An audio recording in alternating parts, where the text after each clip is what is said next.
Hi, Jennifer. Welcome to International Space Studies. I have already introduced before recording this program, and I would like to introduce yourself to our patrons, and they're eagerly waiting for your presentation. We would like to hear more about these international space studies.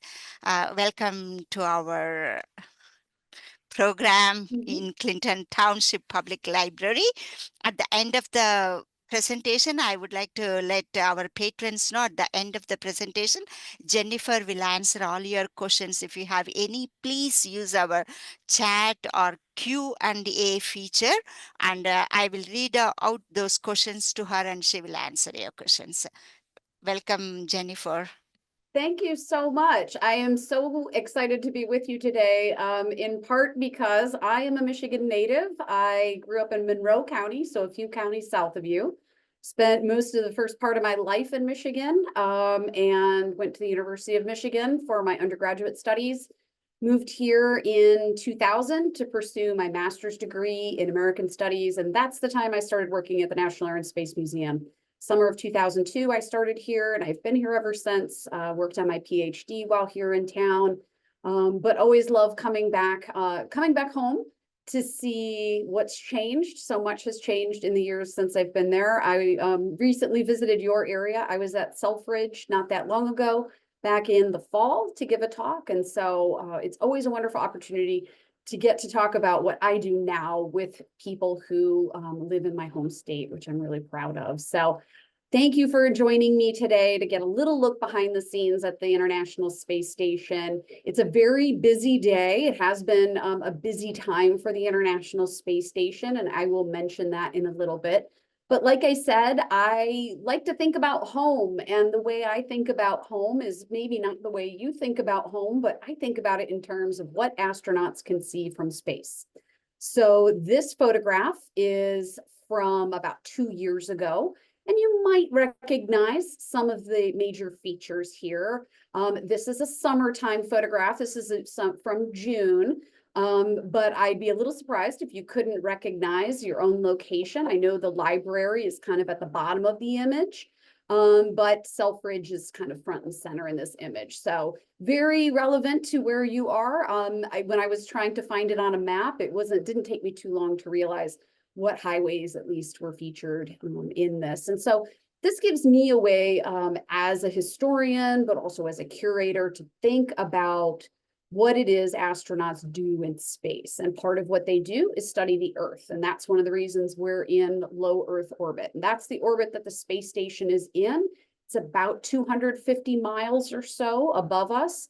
Goes around the Earth about 16 times a day. So they get 16 sunrises and 16 sunsets every single day. And while you can't see it during the middle of the day, it is most definitely visible during the dusk and dawn and all through the night if it's passing overhead. And I have a recommendation at the end for how you can go and find out when the space station would be passing over your town. And you can actually plug in your zip code and it'll tell you the next time the space station will be visible to you. Michigan is a very popular place to photograph. Obviously, the mitten shape really helps. It's very iconic. It's something that's easily seen from space. And I know in at least one instance, an astronaut actually took photographs of Michigan in order to find a place to live when they retired.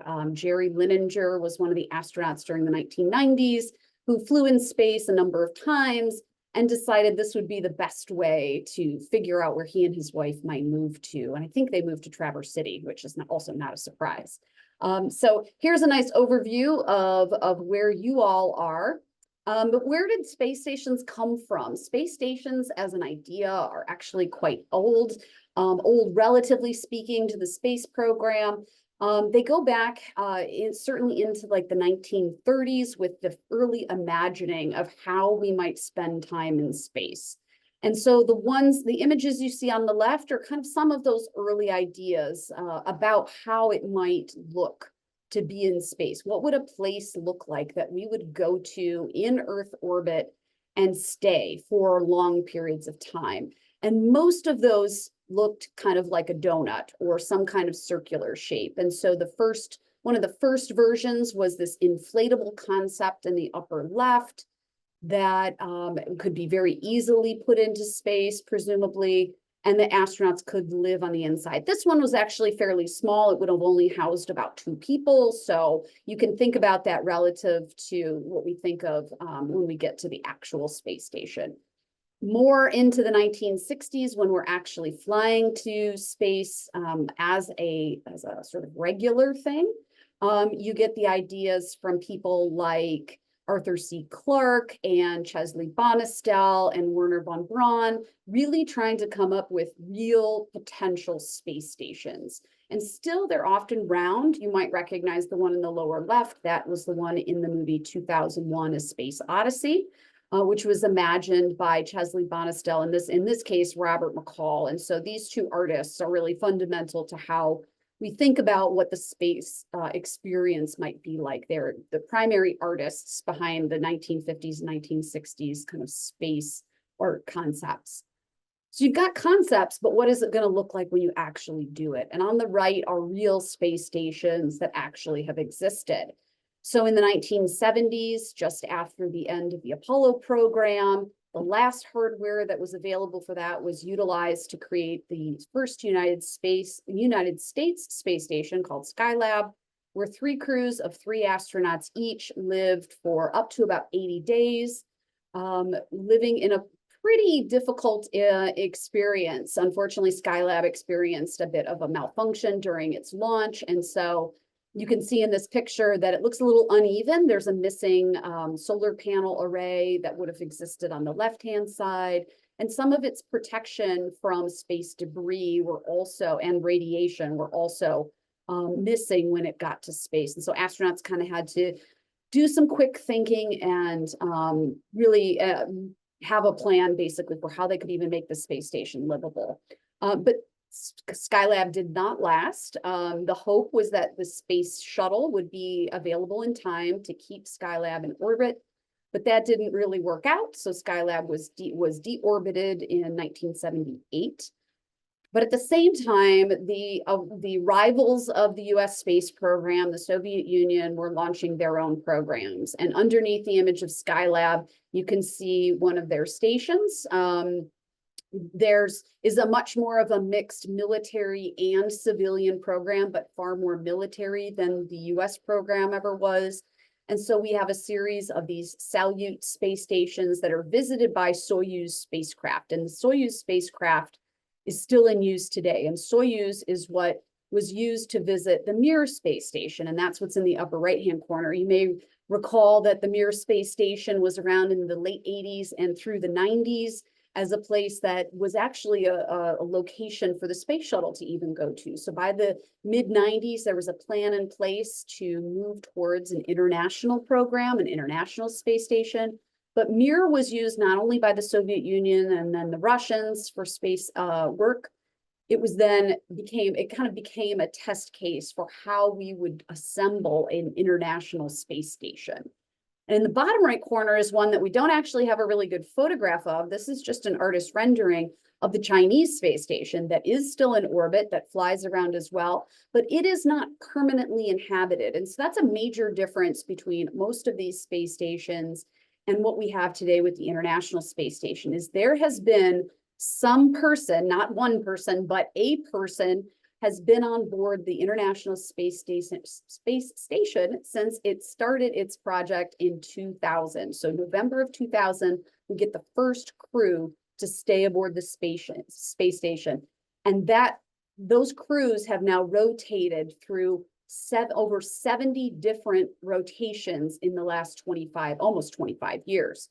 So we've seen a high degree of rotation and crew experience gathered on the International Space Station. The Chinese space station, while it's still in use, is visited intermittently, which means there are sometimes astronauts on board and there are sometimes not. In China, they call them taikonauts, and we still call Russian astronauts cosmonauts. So there's not been a persistent presence of taikonauts on the Chinese space station in all these years. So how have we been getting into space? It's kind of fundamental to the whole process. You can't just imagine a place and think about going there. You actually have to have rockets to be able to take you there. And so there are different ways that we've been getting there over the years. Of course, the space shuttle program on the left was fundamental to building the space station.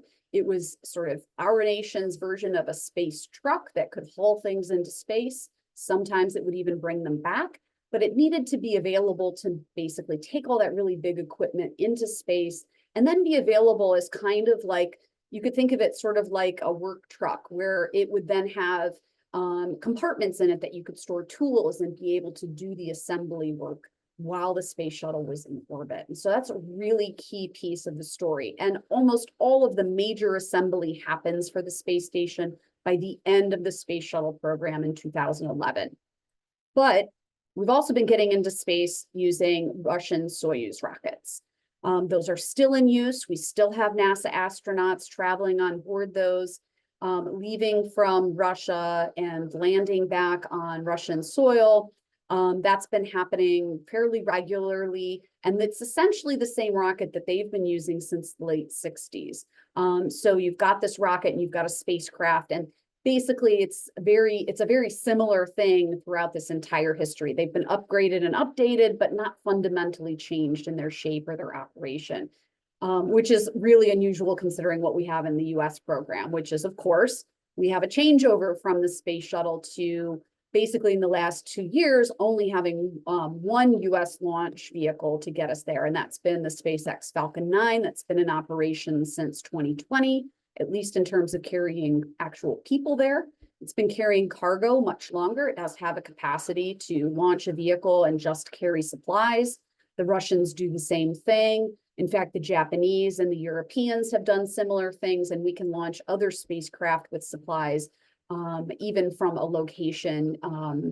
A Northrop Grumman vehicle can leave from Virginia. So you've got lots of different methods for getting supplies there, but very few methods for getting people there. One of the new methods was intended to be the Atlas V launch vehicle with a Boeing Starliner spacecraft on top. Now that has only carried 2 people, and you may have heard in the news, those 2 people are on their way home. And so just within the next few hours, I would say in the next 2 hours, they are going to splash land in the ocean aboard a SpaceX vehicle.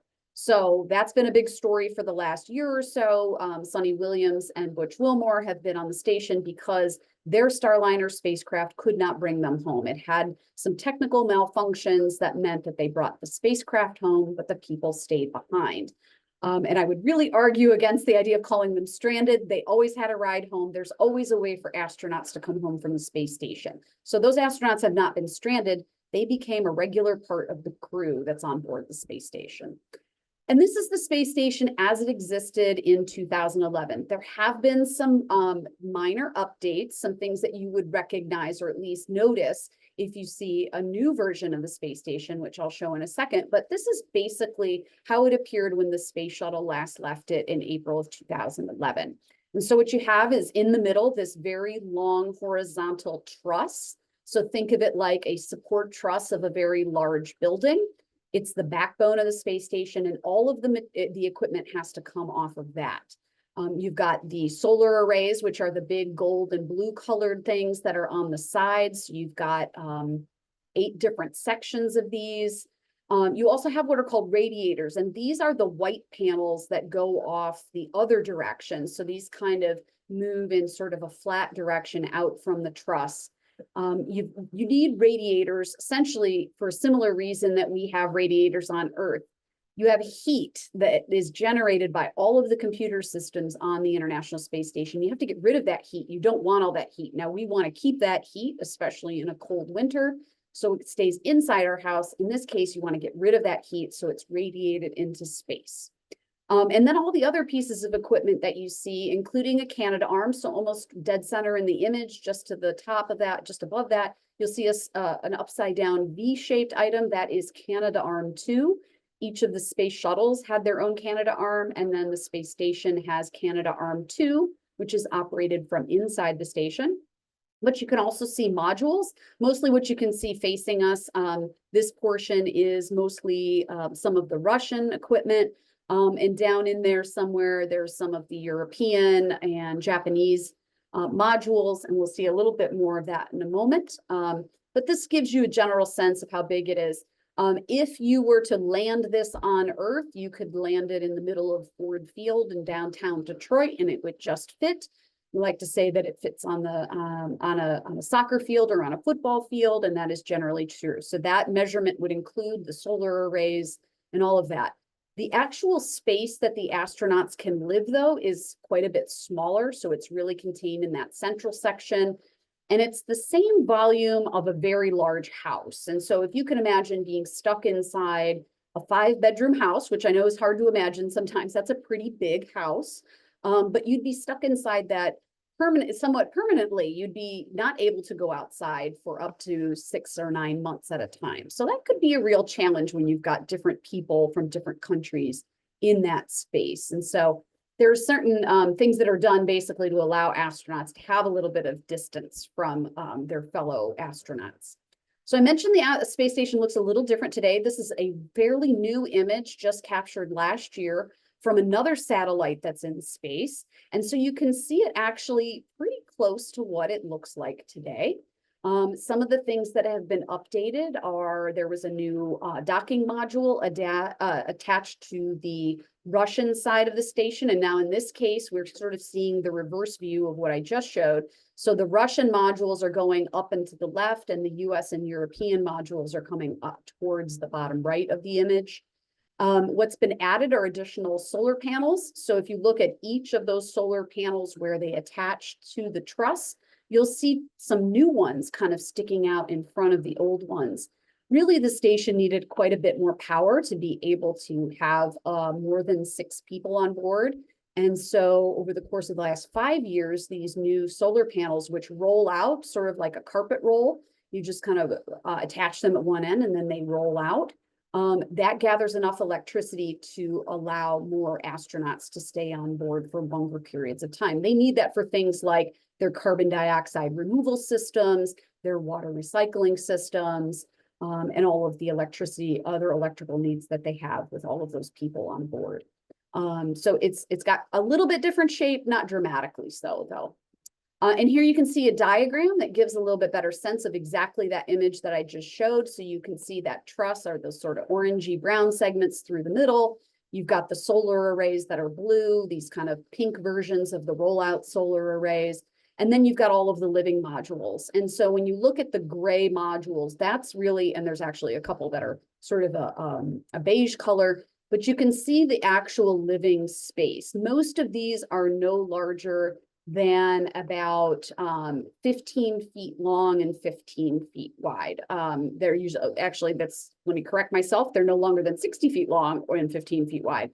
And the reason that measurement is so clear is because that is the volume of the payload bay of the space shuttle. So most all of these modules were carried into space on the US, European, and Japanese side by the space shuttle. So those modules all had to fit inside the space shuttle, and that space shuttle payload bay is 60 by 15. And so you can imagine none of these are larger than that. Most of them are actually a little bit smaller. The largest one is the Japanese module, which is sort of maxed out in terms of its size. But you get a sense of how everything is fits together. And the assembly process took a very long time. The first modules that went into space was the Zarya module, which is hard to tell in this view, but it is that beige module I mentioned, kind of up in the sort of upper left of the picture or sort of middle left of the picture. And then the next module to be attached to it was called Node 1 or the Unity module. Unity and Zarya came together in space robotically. They were kind of attached.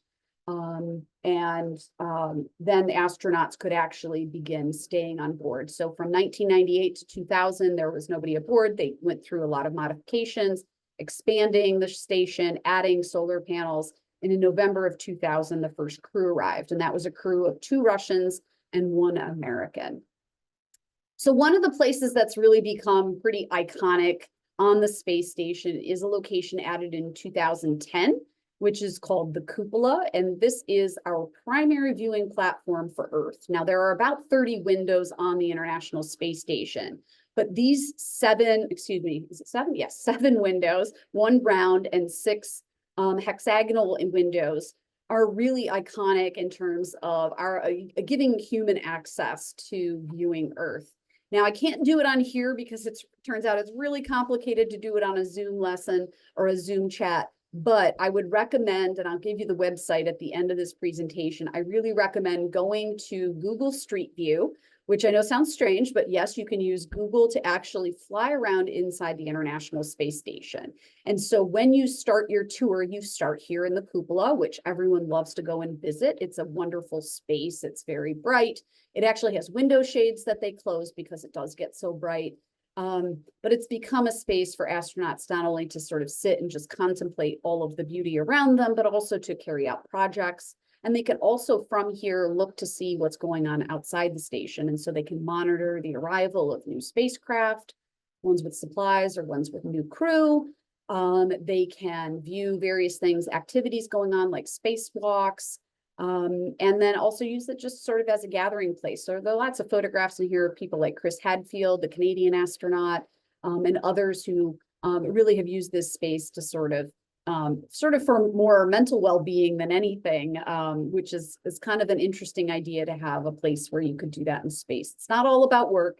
It also has to offer, space has to offer something to humans that is comforting and interesting and not all about work. Because if any of you were isolated in your house at the beginning of the pandemic, you'll know that was really, really hard. And so you can imagine that being inside this space where you can't go out for a walk, you can't take your pet for a walk, you can't go and look at, so you can't go to the mall, you can't go grocery shopping. None of that stuff is possible. You really need spaces where you can contemplate things. You can just sort of sit passively and enjoy the atmosphere rather than just having to work and do your sort of daily chores. And that's a big part of what happens on the space station.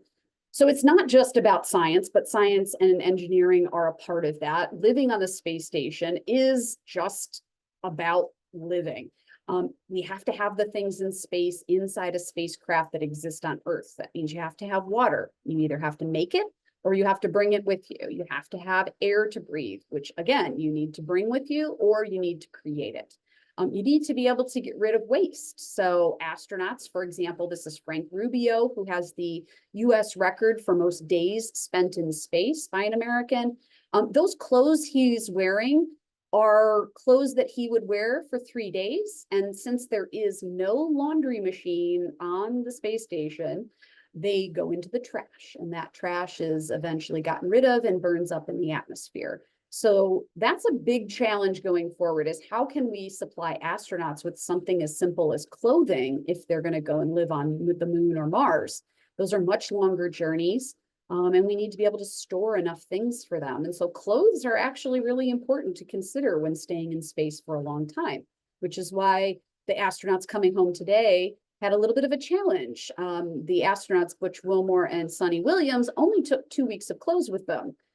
What happens if you stay instead of 2 weeks for 9 months? And so there had to be a backup plan for how to get them clothes, which was a little bit of the part of the problem with the whole situation, is they didn't really have enough supplies to account for those new people, those 2 people they didn't expect. So like I said, it's about living. We have to have all the same things that you have on Earth: food, air, water, the staples of human life. So daily living definitely looks different, the way in which it happens in microgravity. And the reason, I'll explain the reason why I always say microgravity, is that space around us in the sort of immediate zone around the Earth is not zero gravity. There is an effective gravity in space. 250 miles above us isn't far enough away to have zero gravity. The space station would float away if it was zero gravity. There is something holding the space station in place, and that's Earth's gravity. So it's not as though they have no gravity. It's not as though they have a lot of gravity. It's that the effect of gravity is different. And you can imagine this if you've ever been on a roller coaster and you go down the very steep first hill. It's kind of like they're on that steep hill the entire time. They're constantly moving in the same orientation as the spacecraft. They're constantly falling, basically. And so they and the space station are moving at the same speed, going around the Earth, constantly free falling. So that's kind of a scary concept for a lot of people, but it takes accommodation. You have to be able to make up for that. You have to be able to do things and use things that allow you to live a life that you are used to living, but in a different way. And so you can see on the left, this is astronaut Katie Coleman washing her hair. So this is how astronauts start washing their hair. They have these packets of water that they can squeeze into their hair. And because it comes out in a big bubble, they have to kind of mash it into their hair. And the same is true with shampoo. There was actually a massive study done just to figure out what kind of shampoo astronauts could actually use in space. So lots of work has to go into making any of this possible. And that's all work that happens on the ground. So Katie can wash her hair. In the second image, you see a previous visit of Sunny Williams to the space station. This is some years ago when she was on the station, and she is using an exercise bike that's called an ergometer. So this is a sort of scientific tool, but it's also an exercise device. We need to keep track of everything that astronauts eat and do, how many calories go in, how many calories go out. You don't spend the same amount in calories in space because your body doesn't need to work so hard. So your heart doesn't need to pump as hard. Your muscles don't need to work as much. Gravity isn't forcing you down and forcing you to respond to it. And so the astronauts have to force their bodies to do things like they would do on Earth. And exercise is a big part of that. It's usually about 2 hours every day that they need to exercise in order to just maintain their muscle mass. So that's a big investment of time and effort. And so they have to have good tools for that. So Sunny was writing on what's called SEVIS, lots of acronyms in the NASA world, but SEVIS is a device still on the space station. What you can't see that's kind of cool about where she's located is there's a big black sheet across the bottom. If you were to pull that back, there's actually a really great window down there. So in theory, you could be riding your bike looking down at Earth, which is quite cool. Astronaut food is not what it used to be. It is no longer little pieces, little tablets or freeze-dried food necessarily. Fresh food, as you can imagine in your own lives, is really important to how astronauts live their lives too, because they want something fresh and tasty that really satisfies them. And so the ability to do something like making a pizza is really, really fun for them. Just like you don't want to go through the day not having a little treat, the astronauts get treats too. And so in this case, astronaut Jessica Watkins has prepared, kind of improvised a pizza, which is really just a tortilla with some tomato sauce and pepperoni stuck on top. Astronauts, for the most part, can use a lot of the same things we use on Earth in terms of food items. So they can use things that are sticky and adhere to each other. Something like peanut butter could just fly to the space station and be used as is. Meats and things like that are usually irradiated so that they don't have any bacteria going with them. That's something that's being studied right now, actually, is how much bacteria is making its way to the station. They want to keep it very, not sterile, but they want to keep it safe for the astronauts so they don't get sick. But they can take things like sriracha sauce and ketchup. Those things are all really permissible as is. Tortillas are sort of now the catch-all. Since even the 1980s, they've been really the carbohydrate of choice in terms of making sandwiches. Peanut butter and jelly, everything like that. You can basically put anything inside a tortilla and make it the container for your food. It's really, really popular. And NASA itself has gone back and basically re-engineered tortillas that last longer in space because they are in such high demand. But largely astronauts can eat similar foods to what we eat. They can have their own allocations. They pick from a huge menu of over 200 items, including drinks. And so if they have a certain kind of tea that they like or coffee, that can be specially made for them to carry inside little containers that have all their food supplies. There's also a pantry. So if astronauts leave food behind or they don't use something, or there's something that is commonly used by astronauts like tortillas, those can come from a pantry supply as well. You might even notice behind her, she's got in her right hand, she's got a spoon. Behind that is a package of Huggies wipes. Wipes are ever present on the space station. They want to keep the place clean, and baby wipes, strangely enough, are the cleaning item of choice. And so they are usually stashed everywhere.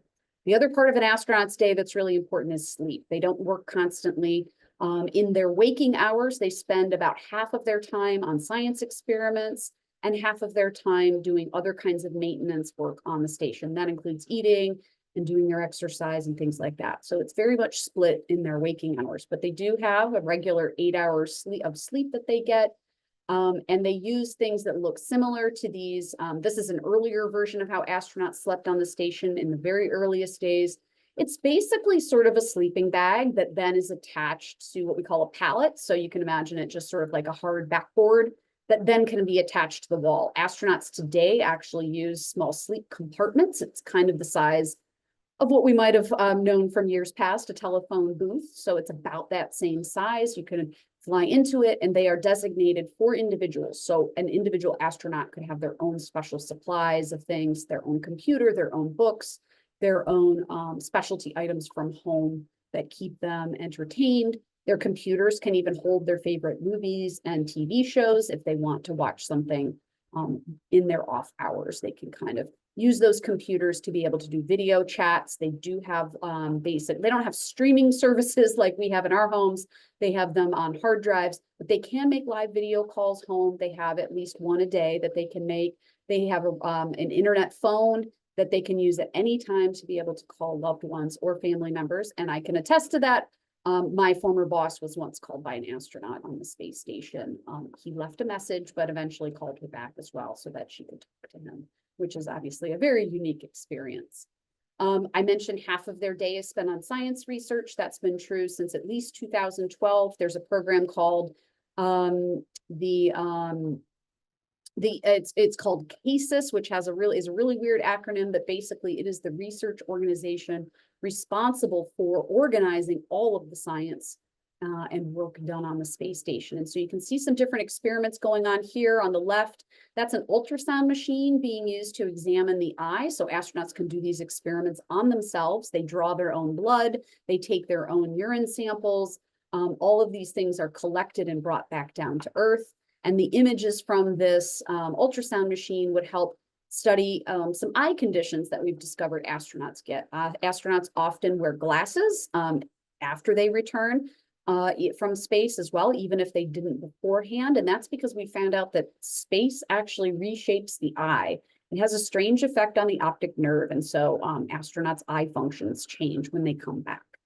At the bottom, we've got Kjell Lindgren. He is working inside the microsciences glove box. The life sciences glove box. There's two different ones, but he looks like he's working with some kind of a sample inside a tube. And so they really have a lot of the same supplies you might find in a laboratory, just in a really small space. But they have these glove boxes to be able to isolate the samples inside and stay safe. But the tools often look very similar. And the upper right is Serena Chancellor Anand. She is working on using some sampling tools. Some of the innovations that we have here on Earth have been carried into space, including different kinds of DNA sampling devices. Things like CRISPR is available on the space station. And right now they've been studying the DNA of some of the microbes that they're finding on the station and being able to sequence those using some of those tools. So who's behind all that science? Obviously, lots of scientists, doctors, people who are interested in what microgravity might change about the science that we do. And so how might it change the function of cells and different kinds of cells? And this is a photograph of students. So there is a student program that is available called the Student Spaceflight Experiment Program. And students can apply to be part of this and actually have their experiments flown into space. So you can see the student on the left, she's got a tube in her hands. Most of the students design something that can go inside one of those tubes. The astronauts then pull those tubes out and release clamps, and that allows fluids to mix and do the experiment. And those are then brought back to the students. So there's a really wide variety of experiments done all the way from middle school through high school, college, all the way through sort of professors and professional scientists who are looking for answers on things. And they're trying to solve tons of different issues. They're looking at if microgravity might be a better place to manufacture cancer drugs.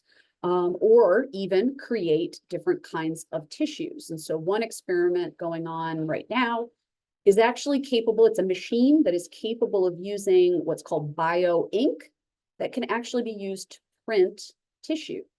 And in this case, it's been used very successfully to print a meniscus. So it's possible, maybe we can create better connective tissues in space. And so that's the kind of thing we're looking at with science research.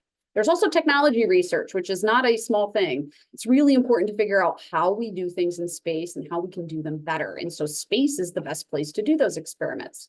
On the left, you see Robonaut, which actually just came back from the space station a number of years ago, but is now on display here at the Air and Space Museum, which is very exciting for us.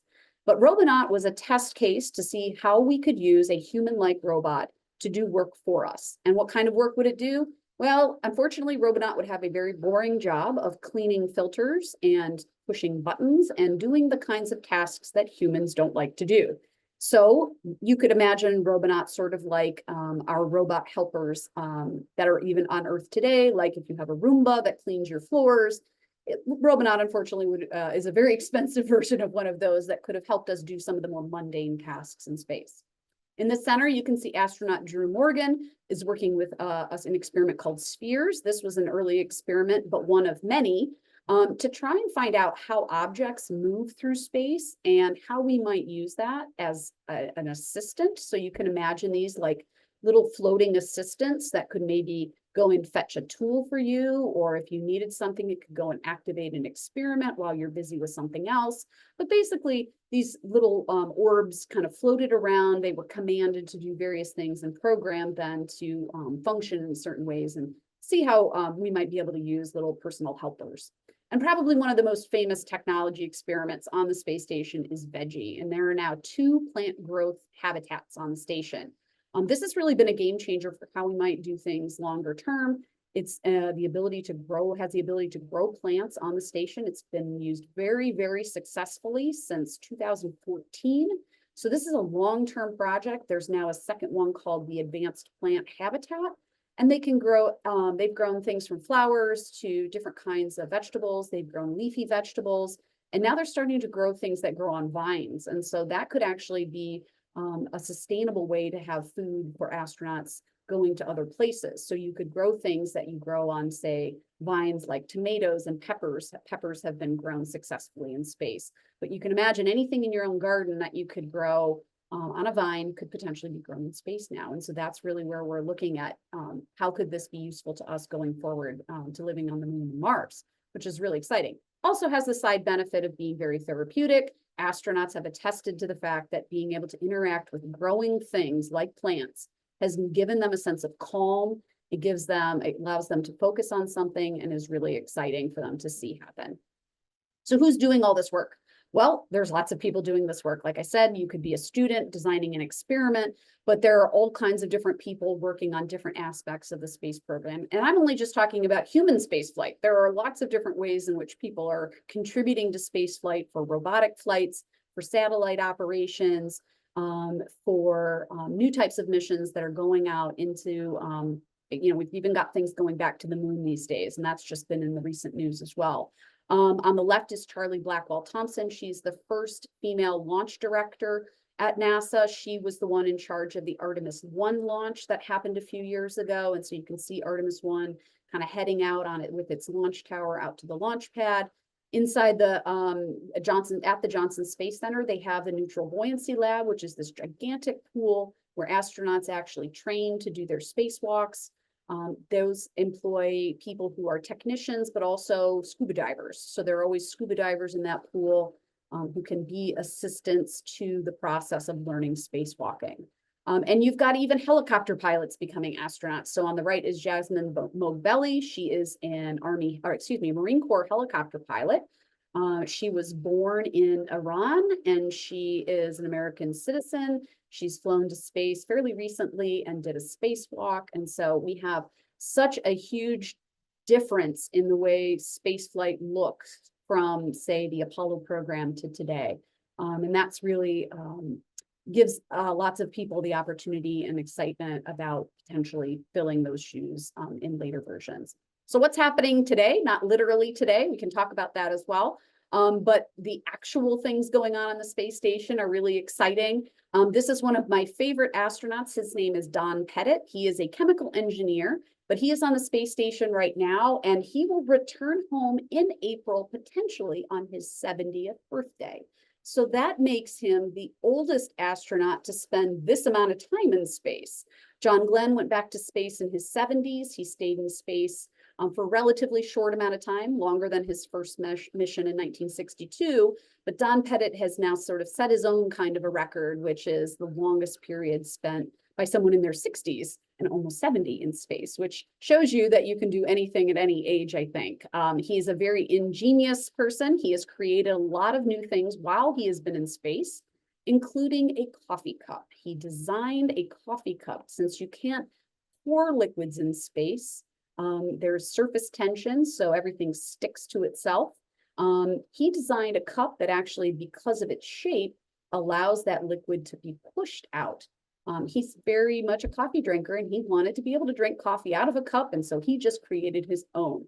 And I can proudly say that I was able to collect those from him, and they are now in the collection at the Smithsonian. And so I'll be able to show you some of his innovations when we get them on exhibit next year, which is exciting. But he's a big photographer, so a lot of times when you're watching the news and you see beautiful images of space, they come from his hands, his cameras. He often uses the cupola as a space to record time-lapse photography that we then see as what looks like a flyover of those beautiful aurora in the north. And so we can thank Don Pettit for some of those great images. So what's next? It's not just about the space station, but at least as far as we know right now, there have not been any solid changes in NASA's mission going forward.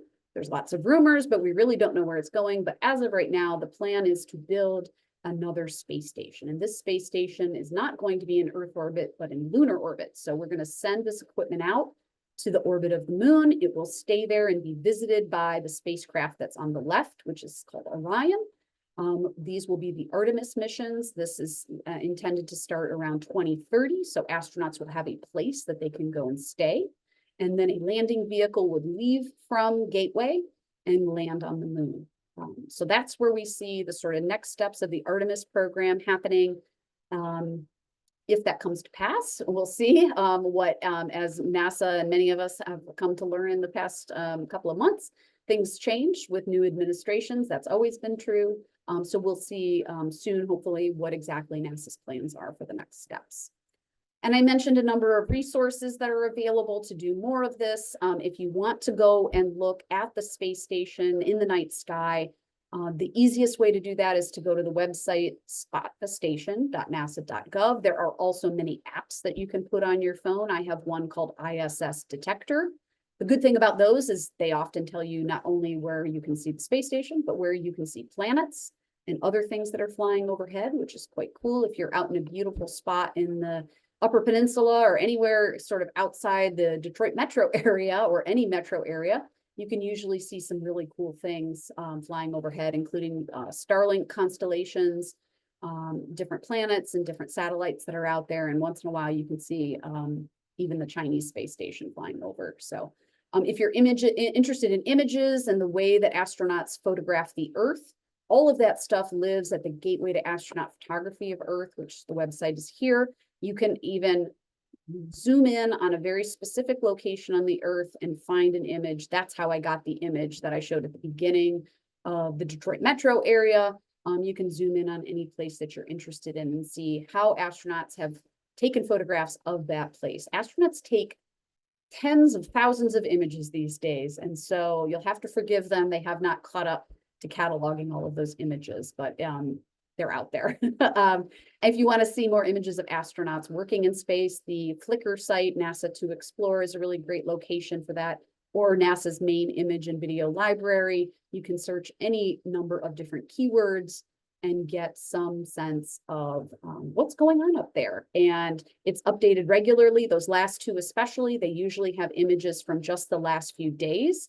I did a program with some astronauts at one point, and I happened to go to the website the next day, and lo and behold, there was my photograph on NASA's webpage because it was a NASA program too. So there's lots of ways that you can find out about these things, and you just have to look up some of those tools. So I will end there, and we can take some questions if we have any. Wow, wonderful presentation, Jennifer. It was awesome.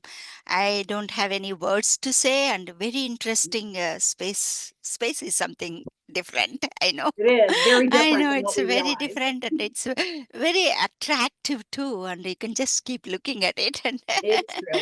I know Earth is a that's very beautiful place, so I would not underestimate the value of up sitting for and staring Earth out the too. Yeah, window. of course. Yeah, but when you see from space down, and of course, and Yeah, it's beautiful. And it there is. are so many things in our culture, also in Hindu religion. We believe something is there in space, some energy. So, so many things are there. And I think there are so many questions in QA. Now I allowed even a chat. It was not. Allowing everyone to put their chat. And how did you like this presentation? You might have a lot of questions to ask Jennifer. Please post your questions if you have anything, either in Q&A or chat session. And there are questions. Okay. If there was an emergency, is there an escape pod if astronauts needed to depart quickly? That is an absolutely excellent question. I actually know someone who I just visited with last week who is working on exactly that. So the current method, which is what's being used today by the astronauts to get back on their SpaceX Dragon capsule, they left the space station at about 10 o'clock last night. So it takes them almost a whole day to get home. So if there was an emergency, that's about the fastest you could get home, because they have to very carefully maneuver away from the space station. Then they have to get in the right alignment, and they have to kind of time everything correctly so that they can land precisely where they want to land on the Earth. So it takes a bit of time to get all that done. There is not a faster way to get home yet, but there are people working on it. So there is an idea that you could have, and there are two examples that exist already. You could have a small spacecraft that you could put a human in. Let's say they have some kind of an emergency, maybe like a stroke, where it's not, they could maybe stabilize somebody, but they would need to get them home fairly quickly. They're looking at having something that's permanently attached to the space station or to a spacecraft that would allow them to basically come home quickly. You can think of it sort of like an emergency vehicle. So the astronaut would get inside and it would kind of be remotely operated to put them back on Earth. And so the two vehicles that are being looked at for this is there's one that's a secret spacecraft called the X-37B. It's operated by the National Security Program and the Air Force. It looks very close to a space shuttle. It just doesn't have the same size. It's like kind of like a shrunk down version of a space shuttle. It does not carry people, but it can stay in space for many, many months at a time. And that's about all we know about it. We know it's probably doing something secret up there. But it's been operated over the course of years. And so potentially there's something that we know is successful, that is functional, that it can stay in space a long time, that it's very robust. That's the thing you need in space flight, is you need something that's going to last a long time. And so maybe they could take that design and leverage it into something that could bring people home. And then there's another one that's coming up and it'll be launched this year called Dream Chaser. That is very similar. It's a slightly different shape, but it is inspired by the space shuttle as well. And potentially that could carry humans as well. So there are these ideas, and there have always been ideas for how to bring people home in an emergency. And so that's something that, as we learn about staying in space longer, we need to have a rescue plan for them. It's a very appropriate thing to have. And we just haven't quite gotten there yet on implementing that. So that's something that's being looked at for sure. Okay, that's everybody is asking that can you email these links to us, and so if you can share a PowerPoint presentation or only Absolutely. those links, and if you can email to me, I will email to all our registrants. Absolutely. I can absolutely That share those. It's mm. easier to click on them and then to write them down. So yeah, we can send that out to you. Yeah, I am also recording this, and if you go to our YouTube after, once it's available on our YouTube link on our webpage, and you can see all these resources over there as well. But definitely, I will email to you all. And there is another question to you by Mark. What's your favorite Smithsonian museum other than your own Air and Space Museum? That's a great question. I really do love air and space. I have since my eighth grade trip here. And Mhm. it probably came with my family before that, but it's always been definitely a favorite. It's hard to say if there's another favorite. I've been spending a lot of time working on a project at our Natural History building. So that is probably our next most visited Smithsonian museum across the mall. Strangely enough, my children don't like to visit it, but we have a lot of really wonderful exhibits there. But I think I have to say my favorite, other than my own, is definitely American history. I am an American historian by training. I was very interested in the 1960s. When I was an undergraduate student, I was actually really interested in the colonial period. And so their collections over there are really outstanding. And I think my all-time favorite opportunity sort of has always revolved around my own childhood. And I remember they still probably have Kermit the Frog on display. So I loved seeing Kermit the Frog over there. And one of the sweaters that Mr. Rogers wore. And so to me, those sort of are touchstones to my own childhood that I just really love seeing. I got an opportunity years ago to take my son to a special viewing for employees of some of the new Muppet characters that they have collected. And it was just such a joy to see him get to see Elmo in person. Oh, It was okay. really wonderful. So yeah, there's usually opportunities for employees to get sort of behind the scenes tours, which are always wonderful. But their collections are just incredible in terms of how much they have that represents our story as Americans, and that involves everything from the lunch counter that is sort of identifiable with the civil rights movement from Birmingham to boats and General Washington's uniform, things that existed from the American Revolution. It's just a really huge collection. But it's always feels very familiar to me getting to go in. They have a great exhibit on transportation, which features lots of automobiles. And so that makes me think of home. Thank you. Thank you very much. It's very excellent. Another question. What has been some of the significant inventions created due to space travel that benefits us on Earth? It's a great question, and that's a really regular question. I think NASA has been well prepared to think about sort of how does what happens in space affect life on Earth. That's a really big selling point of going to space, is that it could help us here on Earth. And so some of the things you tend to think about that might be relevant are, sort of mundane things that we all know about now. The technology that is used to create the seats that the astronauts sit in, that's now been leveraged in the commercial market to make foam mattresses. And so that's kind of a very, commercially relevant item. If you have any kind of a foam mattress in your home, it comes from materials that were developed for the space program. There's lots of smart Wow. technologies that go into things like cell phones, cordless phones that are derived from things that are developed in space or for space.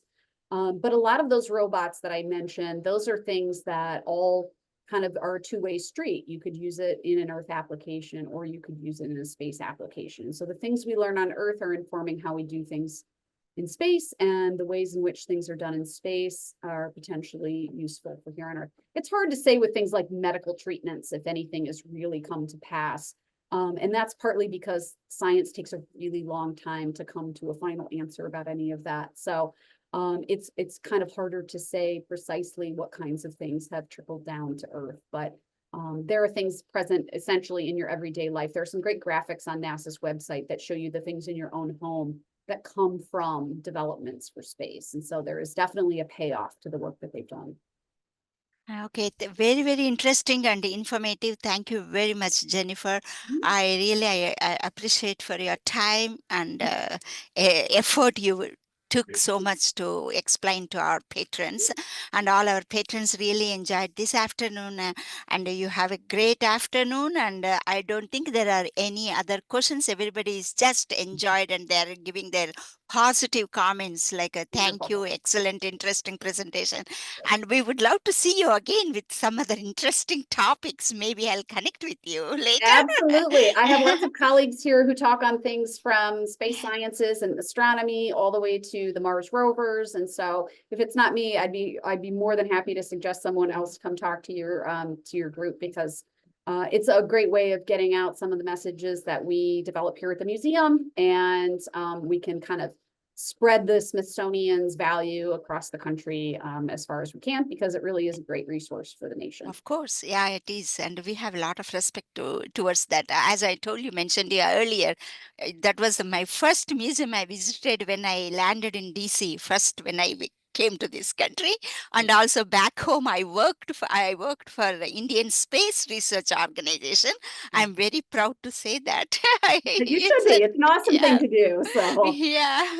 but Thank yeah, you very it's much. connected to all of us, and don't underestimate, it's one of those strange things. Growing up in Michigan, I never felt connected to the space program or NASA in any way. And Mm-hmm. one of the things I've learned by being here is that we're all connected to it. And so many things that have been developed really close to you have a way of making their way to space. And so there's a great example in that food packaging for Mm-hmm. space food in the early years was developed by Whirlpool in St. Joseph, Michigan. Wow. Across the Mm-hmm. state, there are things that were like little flashlights that the astronauts use. Those were developed just across the border in Ohio. So there Wow. are things that are relevant, and obviously there's a huge investment in throughout World War II in terms of aviation in the area. Willow Run, we all, those are really obvious examples, but there is a lot of stuff coming from very close by. So you're not as far away from this as you think you are. Okay, thank you very much, Jennifer. I really appreciate it. And thank you all for attending this very useful and educational presentation. And everybody appreciating, still they're sending all their positive comments. Excellent presentation. Thank you. It was really wonderful, lovely presentation. Thank you, Jennifer, and have a good evening. Same to you all. Hmm. Bye Thank you. bye. Bye.